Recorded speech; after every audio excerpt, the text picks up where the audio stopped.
Layer skin hair and laser clinic లో latest టెక్నాలజీతో laser hair removal, anti ageing and hair fall issues కి advance treatments అన్ని ఇక cost గురించి వరి అవ్వాల్సిన అవసరం లేకుండా అందిస్తున్నారు. ఇంకా మీ కాన్ఫిడెన్స్ ని తిరిగి తెచ్చుకోండి. Get your free consultation now. Shri మహాగణాధిపతయే నమ. శ్రీమాత్రే నమ. ఆధాన్ ఆధ్యాత్మిక వీక్షకులందరికీ శుభాశిస్సులు. ఫిబ్రవరి 6వ తేదీ శుక్రవారం అర్ధరాత్రి నవగ్రహాలలో శుక్రుడు కుంభరాశిలోకి ప్రవేశిస్తున్నాడు. అలా కుంభరాశిలోకి ప్రవేశించిన శుక్రుడు మార్చి 2వ తేదీ మళ్ళీ మీనరాశిలోకి మారతాడు. అంటే మార్చి 1 వరకు కుంభరాశిలోనే ఉంటాడు. ఫిబ్రవరి 6 నుంచి మార్చి 1 వరకు నవగ్రహాల్లో శుక్రుడు కుంభరాశిలో ఉండటం అనేది ద్వాదశ రాశుల వారికి ఎటువంటి ఫలితాలను కలిగింపజేస్తుందో, అనుకూల ఫలితాలు వచ్చే రాశుల వాళ్ళు అనుకూల ఫలితాలు పెరగటానికి, ప్రతికూల ఫలితాలు వచ్చే రాశుల వాళ్ళు ప్రతికూల ఫలితాలు తగ్గింపజేసుకోవటానికి ఎలాంటి సులభమైన శక్తివంతమైన పరిహారాలు చేసుకోవాలో ఈ వీడియోలో మనం తెలుసుకుందాం. ఫిబ్రవరి 6వ తేదీ శుక్రవారం అర్ధరాత్రి 1:11 నవగ్రహాల్లో శుక్రుడు మకర రాశిలో నుంచి కుంభరాశిలోకి ప్రవేశిస్తున్నాడు. శుక్రుడి కుంభ సంక్రమణం జరుగుతోంది. ఇలా కుంభరాశిలోకి వచ్చిన శుక్రుడు మార్చి 1వ తేదీ వరకు కుంభరాశిలోనే ఉంటాడు. కాబట్టి ఈ సమయంలో ఈ శుక్రుడి కుంభ సంక్రమణం 12 రాశుల వాళ్ళకి ప్రత్యేకమైన ఫలితాలు ఇస్తుంది. మొట్టమొదట మేషరాశి. మేషరాశి వాళ్ళకి శుక్రుడు 11వ స్థానంలోకి వచ్చాడు. కాబట్టి మేషరాశి వాళ్ళు విందు భోజన ప్రాప్తిని పొందగలుగుతారు. బ్రహ్మాండమైన రుచికరమైన భోజనాన్ని స్వీకరించగలుగుతారు. అలాగే బంధువులకి ఇష్టులుగా మారిపోతారు. మిత్రులకు ప్రేమ పాత్రులుగా మారిపోతారు. ఉల్లాసంగా ఉత్సాహంగా కాలాన్ని గడుపుతారు. ఈ శుక్రుడి సంచారం మేషరాశి వాళ్ళకి అద్భుతంగా యోగిస్తుంది. ఆ తర్వాత వృషభ రాశి వాళ్ళకి ఈ శుక్రుడి సంచారంలో మార్పు 10వ స్థానంలో ఏర్పడుతుంది. 10వ స్థానంలో శుక్రుడు వ్యతిరేక ఫలితాలు ఇస్తాడు. కాబట్టి వృషభ రాశి వాళ్ళకి ఈ శుక్రుడి సంచారంలో మార్పు అనేది ఉద్యోగపరమైన సమస్యలు ఇస్తుంది. ఉద్యోగంలో అభద్రత పెరుగుతుంది. ఒక్కొక్కసారి వృషభ రాశి వాళ్ళు ఉద్యోగానికి తిలోదకాలు ఇవ్వాల్సిన పరిస్థితులు ఏర్పడే సూచనలు కూడా ఉన్నాయి. కాబట్టి ఉద్యోగం చేసుకునే వృషభ రాశి వాళ్ళు చాలా జాగ్రత్తగా అధికారులతో సహోద్యోగులతో వ్యవహరించాలి. ఆ తర్వాత మిథున రాశి వాళ్ళకి ఈ శుక్రుడి సంచారంలో మార్పు అనేది 9వ స్థానంలో ఏర్పడుతుంది. 9వ స్థానంలో శుక్రుడు యోగిస్తాడు. కాబట్టి మిథున రాశి వాళ్ళకి ఆరోగ్యం బాగుంటుంది. అనారోగ్య సమస్యలు తగ్గిపోతాయి. కార్యసిద్ధి ఏర్పడుతుంది. ఆ తర్వాత కర్కాటక రాశి వాళ్ళకి శుక్రుడి కుంభ సంక్రమణం 8వ స్థానంలో ఏర్పడుతోంది. కాబట్టి వంశపారంపర్యమైనటువంటి ఆస్తిపాస్తులు కర్కాటక రాశి వాళ్ళకి ఈ సమయంలో కలిసొచ్చే అవకాశం ఉంది. అంటే తల్లిదండ్రుల నుంచి కానీ తాత ముత్తాతల నుంచి కానీ వంశపారంపర్యంగా భూములు, గృహాలు, స్థలాలు, పొలాలు ఇలాంటివి ఏవి రావాల్సి ఉన్నా ఫిబ్రవరి 6వ తేదీ నుంచి మార్చి 1వ తేదీ మధ్యలో కర్కాటక రాశి వాళ్ళకి అవి వచ్చే అవకాశాలు బలంగా ఉన్నాయి. ఆ తర్వాత సింహరాశి వాళ్ళకి శుక్రుడి సంచారంలో మార్పు 7వ స్థానంలో ఏర్పడుతోంది. ఇది వ్యతిరేక ఫలితాలు ఇస్తుంది. జీవిత భాగస్వామితో గొడవలయ్యే అవకాశాలు ఉన్నాయి. కాబట్టి సింహరాశి వాళ్ళు లైఫ్ పార్ట్నర్తో మాట్లాడేటప్పుడు జాగ్రత్తగా మాట్లాడండి, జాగ్రత్తగా వ్యవహరించండి. లేకపోతే గోటితో పోయేది గొడ్డల దాకా వచ్చే అవకాశాలు ఉన్నాయి. చిన్న విషయాలకే పెద్ద గొడవలయ్యే అవకాశాలు సింహరాశి వాళ్ళకి 7వ స్థానంలో శుక్రుడి సంక్రమణం వల్ల ఏర్పడబోతున్నాయి. ఆ తర్వాత కన్యా రాశి వాళ్ళకి శుక్రుడు 6వ స్థానంలోకి మారుతున్నాడు. శుక్రుడి కుంభ సంక్రమణం 6వ స్థానంలో ఏర్పడుతుంది.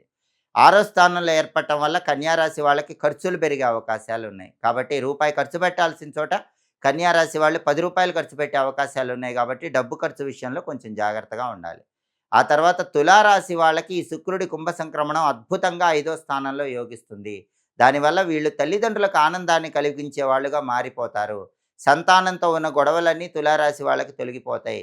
తులారాశి వాళ్ళ మాటకు విలువ, గౌరవం పెరిగే సూచనలు ఉన్నాయి. కాబట్టి తులారాశి వాళ్ళు ఏం చేసినా సరే ఆ పనులన్నీ కూడా ఫిబ్రవరి 6 నుంచి మార్చి 1 మధ్యలో తల్లిదండ్రులకు ఆనందాన్ని కలిగింపజేస్తాయి. సంతానానికి ఆనందాన్ని కలిగింపజేస్తాయి. సంతానంతో ఉన్న విభేదాలు తొలగిపోతాయి. వాళ్ళు చేసే పనులు, మాటల వల్ల గౌరవాన్ని కూడా పెంపొందింపజేసుకోగలుగుతారు. ఆ తర్వాత వృశ్చిక రాశి వాళ్ళకి శుక్రుడి కుంభ సంక్రమణం అనేది 4వ స్థానంలో ఏర్పడుతోంది. ఇది అనుకూల ఫలితాలు కలిగింపజేస్తుంది. వృశ్చిక రాశి వాళ్ళకి వాహన ప్రాప్తి యోగాన్ని కలిగింపజేస్తుంది. చాలా కాలంగా కొత్త బండి కానీ కొత్త కారు కానీ కొనుక్కోవాలనుకునే వృశ్చిక రాశి వాళ్ళు ఫిబ్రవరి 6వ తేదీ నుంచి మార్చి 1వ తేదీ మధ్యలో ఖచ్చితంగా కొత్త బండి కానీ కొత్త కారు కానీ కొనుక్కునే యోగం అనేది శుక్రుడు కలిగింపజేస్తాడు. ఆ తర్వాత శుక్రుడు ధనుసు రాశి వాళ్ళకి 3వ స్థానంలోకి మారుతున్నాడు. శుక్రుడి కుంభ సంక్రమణం 3వ స్థానంలో ఏర్పడుతోంది. ఇది యోగించదు. కాబట్టి ధనుస్సు రాశి వాళ్ళకి బంధుమిత్రుల వల్ల మోసపోయే అవకాశం ఉంది. వ్యాపారాల్లో మోసపోయే అవకాశం ఉంది. ప్రధానంగా పార్ట్నర్షిప్ బిజినెస్లు చేసే ధనుసు రాశి వాళ్ళు చాలా జాగ్రత్తగా ఉండాలి. పార్ట్నర్స్ వల్ల మోసపోయే సూచనలు చాలా ఎక్కువగా ఉన్నాయి. కంపెనీలు మూసుకోవాల్సిన పరిస్థితులు ఏర్పడే సూచనలు కూడా ఉన్నాయి. తస్మాత్ జాగ్రత్త. ఆ తర్వాత మకర రాశి వాళ్ళకి శుక్రుడి కుంభ సంక్రమణం 2వ స్థానంలో ఏర్పడుతోంది. ఇది అనుకూలిస్తుంది. విందు వినోదపరమైన కార్యక్రమాల్లో పాల్గొంటారు. మకర రాశి వాళ్ళ కుటుంబ జీవితం బావుంటుంది. రిలేషన్స్ అన్నీ అద్భుతంగా ఉంటాయి.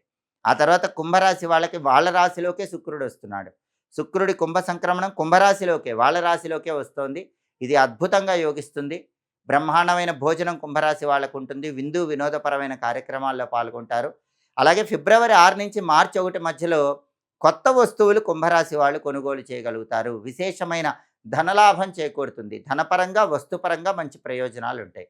చివరగా మీనరాశి వాళ్ళకి శుక్రుడి కుంభ సంక్రమణం 12వ స్థానంలో ఏర్పడుతోంది. ఇది యోగించదు కాబట్టి వాహనాల మీద వెళ్ళే మీనరాశి వాళ్ళు చాలా జాగ్రత్తగా ఉండాలి. ఎవరైనా బైక్ రేసులు, కార్ రేసుల్లో పాల్గొంటే మీనరాశి వాళ్ళకి పెద్ద పెద్ద ప్రమాదాలు జరిగే అవకాశాలు ఉన్నాయి. తస్మాత్ జాగ్రత్త.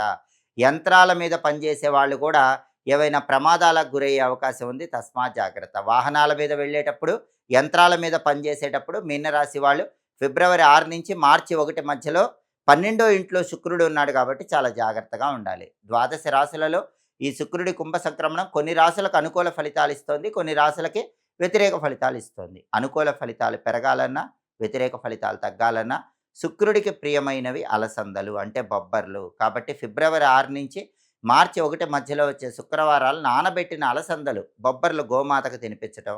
అలాగే 1.25 కేజీ అలసందలు తెల్లటి వస్త్రంలో కట్టి ఈ సమయంలో వచ్చే శుక్రవారాలు బ్రాహ్మణుడికి దానం ఇవ్వటం ద్వారా శుక్రుడి కుంభ సంక్రమణం ద్వాదశ రాశులకి అనుకూల ఫలితాలు ఇస్తుంది. శుక్రుడికి అధిష్టాన దైవం రాజరాజేశ్వరి అమ్మవారు, లలిత అమ్మవారు. కాబట్టి ఫిబ్రవరి 6 నుంచి మార్చి 1 మధ్యలో వచ్చే శుక్రవారాలు లలితా సహస్రనామ స్తోత్రం వినండి, లేదా చదవండి, లేదా రాజరాజేశ్వరి అష్టకాన్ని చదవటం కానీ వినటం కానీ చేయండి. ఇవన్నీ చేయలేని వాళ్ళు ఓం శ్రీ రాజమాతంగ్యై నమః అనే మంత్రాన్ని ఫిబ్రవరి 6 నుంచి మార్చి 1 మధ్యలో వచ్చే శుక్రవారాలు వీలైనన్ని సార్లు చదువుకోండి. శుక్రుడి కుంభ సంక్రమణం సంపూర్ణంగా ద్వాదశ రాశులకి వ్యతిరేక ఫలితాలు తొలగింపజేస్తుంది. అనుకూల ఫలితాలు రెట్టింపు చేస్తుంది. ఎప్పటికప్పుడు గ్రహాల సంచారంలో వచ్చే మార్పు, దానివల్ల ద్వాదశ రాశుల ఫలితాలు, చేసుకోవాల్సిన పరిహారాలు తెలుసుకోవాలంటే ఆధాన్ ఆధ్యాత్మిక ఛానల్ని తప్పకుండా సబ్స్క్రైబ్ చేసుకోండి. సర్వే జనాః సుఖినో భవంతు. స్వస్తి.